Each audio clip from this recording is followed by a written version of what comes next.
enganada? Não, amiga, ele não responde uma mensagem. Vamos, gente, se organiza, já vai começar. Professora, não vai dar, o Fumaça sumiu. Cara, é sério, ela falou que vai dançar comigo hoje. Tá, e depois? Depois o despertador tocou e eu acordei. Ô, Claudete, o povo tá esperando a apresentação, não dá pra esperar mais não. Ô, me segura lá que o Fumaça sumiu. Que? Sumiu o quê, moço? O Fumaça tá se derretendo do banheiro. Ai, ô, canjiquinha maldosa. Que? Minha filha, o bicho tava comendo até a mesa da decoração, agora tá lá no trono.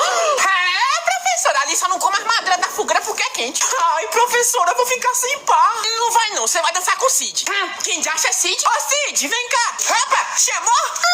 Misericórdia.